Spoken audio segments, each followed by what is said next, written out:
Hey everyone, it's PROCOPIS, just doing a quick video. Why? Because tomorrow is election day, and this is what I always do, the day before election video by PROCOPIS. And wanted to talk a little bit about the governor's race in Wisconsin. Of course, Scott Walker is up for re-election for the third time in 2 terms. Of course, because we had the recall back in 2012.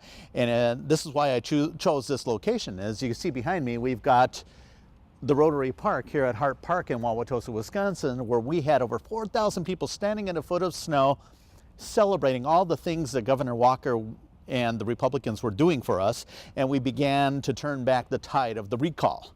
Well, now we've got another tide to turn back. We've got this red wave, or I'm sorry, this supposed blue wave that we need to turn back with a red wave.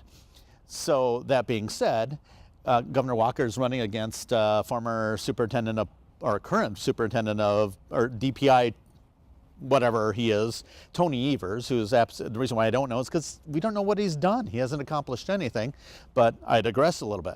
So you've got Scott Walker, successful governor who's helped create this great economy that Wisconsin is enjoying right now. And obviously the federal economy has gotten much better too, so that's all helped. And Tony Evers is apparently neck and neck with him in the polls, or pulling ahead in some of the polls. I'm not buying that. I think they're oversampling Democrats. Back in 2016, we saw that a lot when Donald Trump was elected. Donald Trump won the state of Wisconsin, even though he was supposed to lose it to Hillary by 7 points, 7 points. Ron Johnson was supposed to lose to Russ Feingold by the same amount, and Johnson won. Donald Trump won the state of Wisconsin for the first time since Ronald Reagan ran for his second term back in 1984. So we saw that all that shifting, and I'm not buying the polls right now. Now, there is a little bit of discontent out there with, not so much with Scott Walker, well, maybe with Scott Walker a little bit, because he's gone quiet over the past few years because he wanted to run for president, and those bold reforms that got everybody excited to come out here and stand in a foot of snow really weren't happening. But the fact of the matter is, we did get a lot of things passed over the past several years under Scott Walker and the Republican-controlled legislature. We got Act 10, of course. We pulled back the power of the unions. The public employee unions they had a stranglehold in Wisconsin. And I can't for the life of me wonder why people would want that to come back. And you know it will come back with Tony Evers, who's basically in the pocket of the teachers union. So, and then we have concealed carry, we have open carry, we've got right to work legislation that came through with voter ID. The fact that you have to prove who you are to go vote, that's an issue that's probably 80% of the people want. You know, and there's always that one person, well, what if you can't get an ID? Who in this society can function without an ID? It doesn't disenfranchise anyone. So we've gotten all these accomplishments, but why would you want to turn that back? I think it's time, let's win one more for Scott Walker, win one more for the state of Wisconsin, and then we'll figure out what to do with the future of the Republican Party in Wisconsin and everything else. But we have to win. Right now, I think the state Senate may be in jeopardy. We got Dale Kuyenga running in Wauwatosa against Julie Henze, I think that's how you pronounce her name, and she is extreme. She's not even liberal or Democrat. She's an extremist. She hates white males, so she hates people like me. She equates Trump supporters to Nazis, so apparently I'm a Nazi. Hello, my father lived in northern Greece when Adolf Hitler was in control of northern Greece. So no way in hell am I a Nazi. So, and besides, you know, the Nazi Party was a socialist party, just so you know, Julie, just so you know. But anyway, that's Wisconsin. So we need to win Leah Vukmir's old seat. And then now to come around, Leah Vukmir, she ran a primary against Kevin Nicholson, who ended up losing, but he endorsed her, and he's been doing videos and stuff like that supporting her. I think that those of you who supported Nicholson, I understand. There's a lot of you that are really ticked off. You feel like, you know, Leah was handpicked, that kind of thing. I don't agree with that. I don't see her as the establishment type. In fact, she's ticked off the establishment a few times in many ways, but she was also there fighting with us during all the Act 10 crap when the Unionites stormed the Capitol and stunk up the place, and you know, we had to spend all these thousands of dollars to clean up the place after they were done with it. You know, this woman was there fighting with us, and I think she'd be a great senator. No, she was not a Donald Trump supporter in the beginning. Many people weren't, but she was still supporting Republicans. She was supporting Marco Rubio and maybe Ted Cruz. I don't know exactly, but when Donald Trump won the nomination, she, like many of us, said, okay, he's our nominee, so we're going to support him because we hope that he's better than Hillary Clinton. And now, 2 years into his administration, we know he's better than Hillary Clinton. We know he's better than most Republicans out there.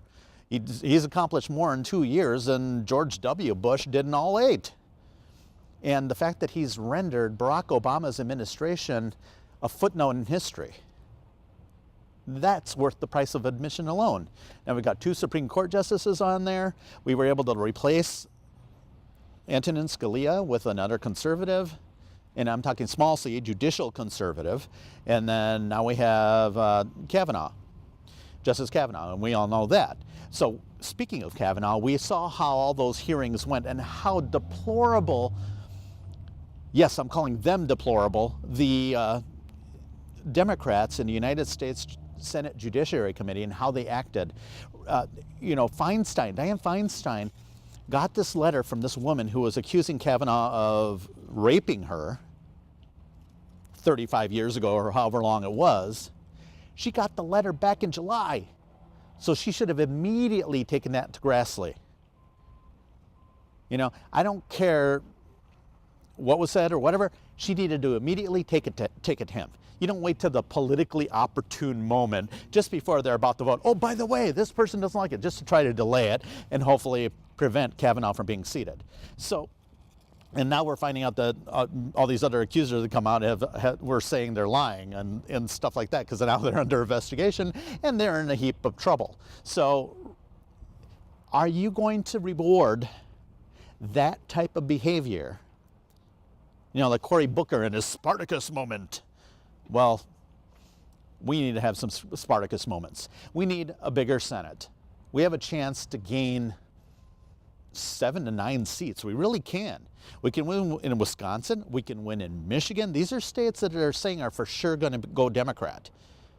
But I'm telling you, MILWAUKEE is not done if you all just show up for her. She will be a good senator. I've known the woman for 30 years or more. Her daughter danced with me, things like that. So I know that she would be a good senator. I know what she believes in. So I think it's important that you give MILWAUKEE a chance. She's a lot, and Tammy Baldwin's done nothing. She hasn't done anything in all the years she was in the House of Representatives either. She was just filling up a seat. And let's not forget what happened at the Tacoma VA, the thing that she tried to cover up. So remember all of this. We've got an opportunity here to turn back this supposed blue wave, which I think isn't going to happen. I predict that the House of Representatives, if the Republicans lose any, it'll be about 6 seats, maybe 9 seats at the most. Not the 23 they need to gain control, but nonetheless, the Republicans will retain the House. That'll be a huge blow to the Democrats, huge blow. So in the state of Wisconsin, we can hold all the Republican seats that we have. Sensenbrenner, you know, we can hold, gosh, all these Grothman, Glenn Grothman. We can hold Grothman and that type of thing. He's got Herb Kohl's rich nephew running against him and that type of thing.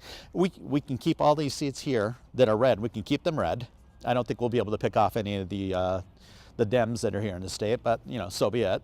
So I don't think there'll be much of a change here. But nationwide, we've got a chance. That means, quite honestly, you're going to have to stomach a few rhinos. That's right, there's some rhinos out there that are running or that have not been perfect conservatives. You know, you've got to have perfection in a lot of cases.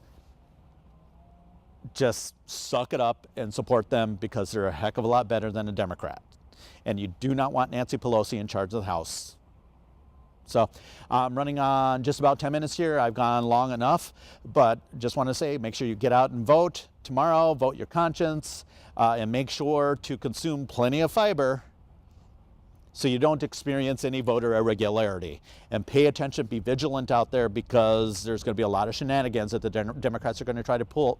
So make sure you have your cameras with you and start taking video of any shenanigans that are happening. So that's it for the moment. I have talked long enough. I'm Paris PROCOPIS. I approve this message. Get out there and vote, and help get other people to the polls to get them to vote too. We can do this. We can have a red wave and turn the blue wave into a drip, drip. Okay, have a good one. Talk to you soon. Bye. Mwah.